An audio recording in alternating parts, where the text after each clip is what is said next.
안녕하세요. 원탁국어 김선생입니다. 오늘은 고전시가 쉽고 빠르게 푸는 방법 공부해 보겠습니다. 고전시 선지분석 실전 들어가 볼게요. 단독 지문인데 이건 이제 안민영의 매화사인데요. 자, 이제 문제가 간단하죠. 그죠? 두 개밖에 없네요. 그죠? 자, 그럼 1단계 문제 유형수고 푸는 순서 잡아보면은 윗글에 대한 설명을 적절하지 않은 거, 예찬적 태도를 보인다, 감각적 표현하고 있다, 영탄을 써였다, 그 다음에 과거 미래를 대비했다, 음보를 규칙적으로 사용했다. 이거는 표현법에 대한 거네. 자, 그 다음에 이거가 그 내외제적 관점 문제네요. 그죠? 자, 그럼 푸는 순서는 1번, 2번 이렇게 잡아야 되겠네요. 그죠? T는 내외제적 관점이 시어식구 파악 문제와 유사하다. 우리는 보기를 분석하고 시어식구를 파악하고 그 다음에 표현법 문제를 풀어야 되겠죠. 그죠? 2단계 선지 분석 들어가 볼게요. 자, 이제 보기 분석해 볼게요.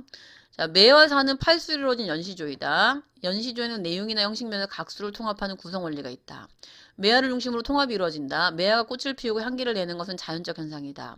이 시의 화자는 자신의 행위나 눈, 달 같은 다른 자연물과 종으로 이런 현상이 일어난다고 봤다. 그럼 이제 여기서 관건은 연시조란 얘기죠. 연시조는 하나의 주제 아래 여러 연을 나누어서 표현한 문학 장르고, 자, 그럼 이제 매화를 중심으로 통합된 시란 얘기고, 근데 이제 매화가 꽃을 피우고 향기 내는 것은 자연과 조응을 얘기하는 거죠, 그죠?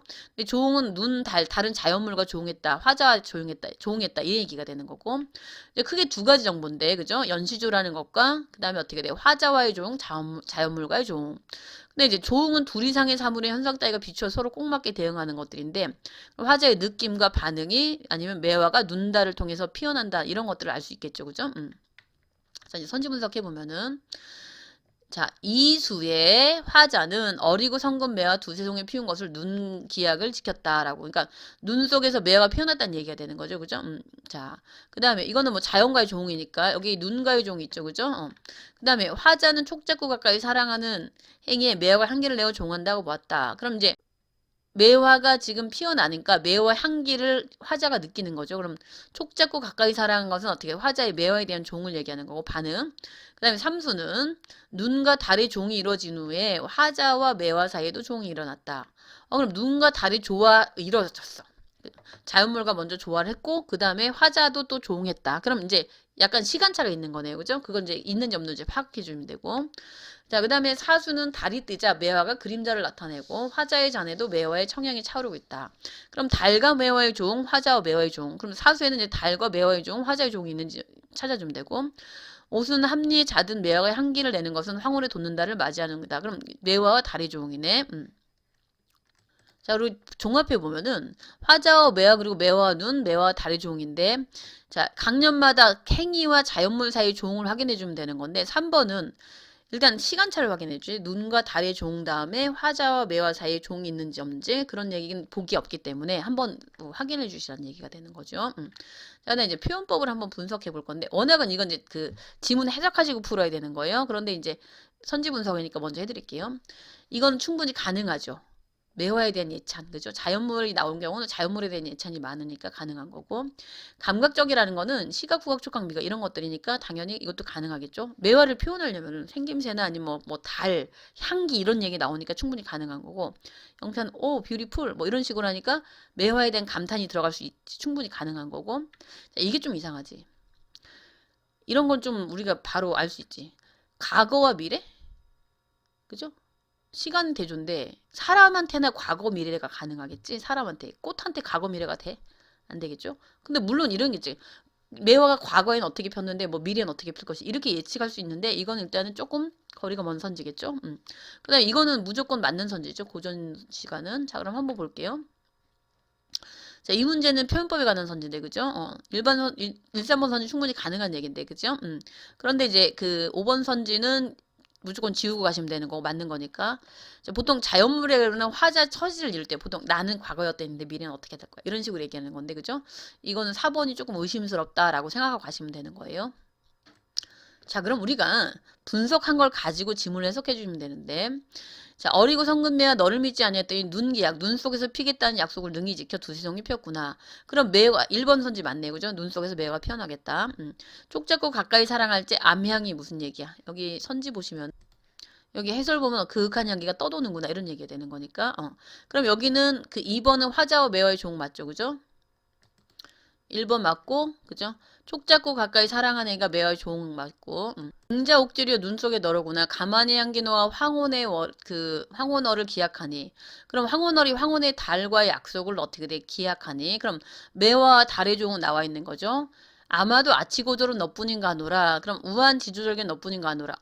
근데 매화와 달의 조응 후에 화자와 그 매화의 조응이 나와야 된다고 했죠. 3번에서는. 근데 그게 있어요 없어요? 지금 없겠죠. 그죠? 여기 보면 어떻게 돼? 눈과 달이 종이를 화자와 매화의 종이 없는데 그죠? 그리고 여기 보시면은 그 종 나와 있죠. 그죠? 그런데 화자와 매화의 종이 없죠. 그러니까 이건 답이 3번이 되는 거고 4번 사수에서 달이 뜨자 매화가 그림자를 나타내고 화자의 잔에도 매화의 청량이 차오르고 있다. 그럼 달과 매화의 종, 화자와 매화의 종 확인해 볼게요. 눈으로 기약터니 내가연 피었구나. 황혼의 달이 오르니 그림자가 생겼구나. 그럼 황혼의 달이 뜨니 그림자가 생겼구나. 그럼 맞죠, 그죠? 달과 매화의 조응, 청양의 잔에 스미니 취하고 놀겠다. 그럼 내가 매화 향기가 잔에 스몄어. 그러니까 그 향기를 가지고 내가 취하고 놀겠다니까 매화에 대한 화자의 조응이 나타나 있는 거네요. 그럼 4번은 맞는 거네요. 자, 5번. 오수에서 화자는 합리자든 매화가 일어나 향기를 내는 것은 황혼에 돋는달을 맞이하는 행위라고 볼 수 있다. 그럼 매화가 향기를 내는 것은 달을 맞이하는 행위다. 그죠? 황혼에 돋는 달이 너와 약속을 두었더냐. 그럼 황혼에 달이 돋았어. 그럼 매화 너와 달과 약속을 했더냐. 합리의 자든 방 안에 자던 꽃이 향기를 놓아 맞이하는구나. 그럼 매화가 황혼의 달을 맞이하는 거네요. 그죠? 내 어찌 매화와 달에 벗이 되었는 줄 몰랐느냐. 그러면은 5번은 맞는 거네요. 그죠? 방 안에 매화가 달을 맞이하여 매화와 달이 나의 벗이 되었다. 이렇게 되는 거니까. 그럼 5번은 매화와 달의 조응 맞고요. 1번 윗글에 대한 설명은 적절하지 않은 것. 자, 매화를 예찬한 거 있죠. 그죠? 빙자 옥질이요. 눈 속에 너로구나. 아름다운 너로구나. 아마도 아치고절. 우아한 지주절개는 너뿐인가 하노라. 매화의 지주절개를 예찬하는 거고요. 2번은 각수에서 감각적으로 매화를 달 향기 뭐 이런 것들 그죠? 그 시각적 후각적 이런 거 많이 썼으니까 이거는 맞는 얘기가 되는 거고. 자, 영탄법을 통해 화자의 감흥을 표현하고 있구나. 여기 이수에 보면 눈 속에서 피겠다는 약속 능이 지켜 두세 송이 피었구나. 그죠? 피었구나. 그러니까 눈 속에서도 네가 대견하게도 피어났구나라고 해서 영탄법을 써갖고 화자의 감흥을 표현한 거겠죠.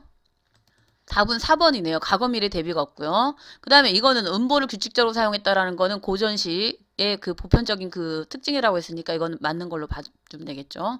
그러면 1번 답은 4번이 되는 겁니다. 자, 여러분들이 아셔야 될 게 우리가 선지 분석을 한다라는 거는 보기와 선지를 분석해서 지문에 대한 정보를 얻고 가는 게 첫 번째고요.